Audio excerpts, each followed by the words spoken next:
Pagi itu, di desa kecil yang berada jauh dari hiruk-pikuk kota, seorang petani tua berjalan perlahan menuju ladangnya. Pak Sabar, begitu dia biasa dipanggil oleh warga sekitar, sudah tidak asing lagi dengan rutinitas sehari-harinya yang sederhana.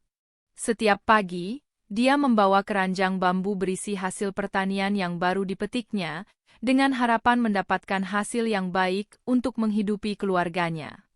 Namun, tak ada yang tahu bahwa hari itu, hidup Pak Sabar akan berubah seketika. Di tengah perjalanan, sebuah mobil patroli polisi mendekat.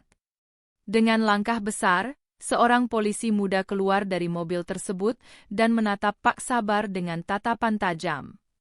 Tanpa basa-basi, polisi itu langsung menghardik Pak Sabar. "Hei, itu jalan umum. Jangan menghalangi jalan dengan barang-barangmu," teriaknya dengan nada kasar. Pak Sabar, yang tidak pernah terbiasa dengan sikap seperti itu, terkejut. Meskipun usianya sudah lanjut, dia tetap menjaga kesabaran. "Saya hanya membawa hasil pertanian, Pak. Saya hanya lewat," jawabnya dengan suara pelan, mencoba meredakan ketegangan. Namun, kata-kata Pak Sabar seolah tidak didengar. Polisi muda itu semakin keras dan tanpa ampun mendorong keranjang yang dibawa Pak Sabar, menjatuhkan hasil pertanian yang sudah susah payah dia kumpulkan. "Jangan banyak alasan. Kamu menghalangi jalan dan merusak pemandangan desa ini," bentak polisi itu dengan keras. Warga desa yang menyaksikan kejadian itu hanya bisa diam, tak tahu harus berbuat apa. Hai, teman-teman. Sebelum kita melanjutkan kisah yang penuh dengan drama ini, jangan lupa untuk subscribe channel kami, memberikan like, dan meninggalkan komentar di bawah. Kami sangat ingin tahu pendapat kalian tentang cerita ini. Jangan lewatkan juga video-video menarik lainnya di channel ini. Terima kasih telah mendukung kami. Pak Sabar, petani sederhana berusia 60 tahun, memang sudah lama dikenal di desa sebagai orang yang baik hati. Hidupnya tak pernah mudah. Dia sudah kehilangan istrinya beberapa tahun lalu dan kini hanya tinggal bersama anak-anaknya yang sudah dewasa. Meski kehidupan terasa keras, dia tak pernah mengeluh. Semua yang dia miliki berasal dari kerja keras di ladang, dan dia bersyukur dengan apa yang ada. Namun, kejadian pagi itu begitu mengejutkan dan menghancurkan hati Pak Sabar.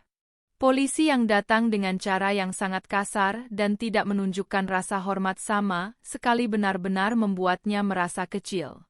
Hatinya pedih. Meskipun dirinya sudah tua dan tak bisa melawan, perlakuan itu begitu menyakitkan. Apa salahnya membawa hasil bumi untuk mencari nafkah? Pak Sabar menundukkan kepala. Tak ada yang bisa dia lakukan. Hanya dengan mata yang berkaca-kaca, dia menatap keranjang yang berantakan di jalan. Warga desa hanya bisa melihat kejadian itu, namun tak satu pun dari mereka yang berani berbicara. Di desa yang terpencil seperti ini, siapa yang akan berani melawan polisi? Setelah kejadian tersebut, Pak Sabar hanya duduk termenung di pinggir jalan, menatap hasil pertanian yang tercecer di tanah. Perlahan, sebuah mobil hitam berhenti di dekatnya. Dari dalam mobil itu keluar seorang pria berbaju sipil, tinggi dan berwibawa. Tanpa banyak bicara, pria itu langsung mendekat dan mengamati kejadian yang baru saja terjadi. "Pak, apa yang terjadi di sini?" tanya pria itu dengan nada tenang, meskipun ada ketegasan dalam suaranya. Polisi muda yang sebelumnya memarahi Pak Sabar langsung terdiam. Tampaknya, pria itu memiliki pengaruh yang cukup besar. Polisi itu hanya bisa menundukkan kepala, menghindari tatapan tajam pria tersebut. Pak Sabar, yang merasa terhina dengan perlakuan kasar polisi, masih tidak mengerti apa yang terjadi. Namun, pria yang baru datang itu seolah mengetahui keadaan dengan sangat baik. "Kamu kenapa harus begitu kasar dengan orang yang sudah tua? Dia hanya membawa hasil pertanian," kata pria tersebut, suaranya semakin keras. Polisi muda itu tampak cemas dan segera mundur, merasakan ada yang tidak beres dengan situasi ini. Setelah polisi muda itu mundur, pria tersebut mengalihkan perhatiannya kepada Pak Sabar. "Bagaimana keadaanmu, Pak?" tanyanya dengan lembut, mencoba menenangkan Pak Sabar yang masih tampak bingung dan kesal. "Saya baik-baik saja, Pak. Hanya sedikit kaget dengan apa yang terjadi tadi," jawab Pak Sabar, masih merasa canggung. Pria itu tersenyum, namun wajahnya menunjukkan keseriusan. "Jangan khawatir, kejadian seperti ini tidak seharusnya terjadi. Di desa ini, kita harus saling menghormati," katanya, lalu memberikan selembar uang untuk mengganti kerugian Pak Sabar. Pak Sabar menolak dengan sopan, merasa tidak enak menerima uang dari pria yang baru dikenalnya itu. "Apa yang Anda lakukan di sini, Pak?" tanya Pak Sabar, mencoba memahami siapa sosok pria ini. Pria itu tersenyum dan mengangguk. "Saya hanya mengawasi situasi di sini. Saya seorang letnan kolonel di Kopassus," jawabnya dengan tenang. Pak Sabar hanya terdiam, terkejut dengan pengakuan tersebut. "Kopassus? Pasukan khusus?" gumamnya dalam hati. Beberapa hari setelah kejadian itu, Pak Sabar mendengar kabar dari tetangga-tetangganya. Ternyata, pria yang menolongnya itu benar-benar seorang anggota Kopassus, pasukan elit yang sangat dihormati dan ditakuti di Indonesia. Pak Sabar merasa terkesima. Ia tak pernah menyangka bahwa orang yang menyelamatkannya itu adalah sosok yang begitu berpengaruh. Ternyata, Letnan Kolonel Anton, pria yang menolong Pak Sabar, tengah menjalankan misi di desa tersebut untuk memantau keamanan dan kesejahteraan warganya. Keberadaan Kopassus di desa kecil itu bukanlah kebetulan. Mereka memang ditugaskan untuk melakukan pengawasan di berbagai daerah terpencil guna memastikan tidak ada penyalahgunaan kekuasaan atau ketidakadilan. Namun, meskipun kehadiran Anton membuat Pak Sabar merasa lebih aman, kehidupan di desa itu tidak sepenuhnya berubah. Pak Sabar merasa bahwa meskipun ia mendapatkan perlakuan yang lebih baik setelah kejadian tersebut, tetap saja ada rasa ketidakadilan yang mengendap. Polisi yang kasar itu tidak dihukum, dan perlakuan semena-mena terhadap warga kecil masih sering terjadi. Pak Sabar berpikir, apakah perubahan itu akan bertahan lama? Letnan Kolonel Anton, yang mendengar kekhawatiran Pak Sabar, menyarankan agar dia tidak tinggal diam.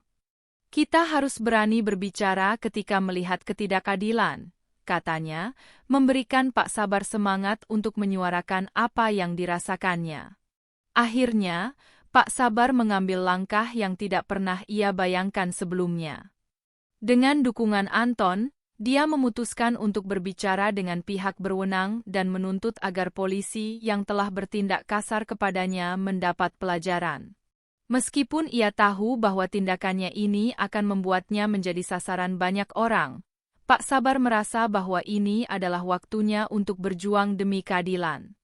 Pak Sabar bersama Anton berkeliling desa, mengumpulkan tanda tangan dari warga yang setuju agar polisi yang bersangkutan dihukum. Ternyata, banyak warga desa yang mendukungnya. Mereka merasa bahwa sudah saatnya untuk berbicara dan memperjuangkan hak mereka.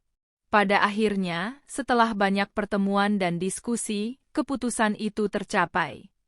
Polisi muda yang kasar itu diberhentikan dari jabatannya dan diminta untuk meminta maaf kepada Pak Sabar dan warga desa.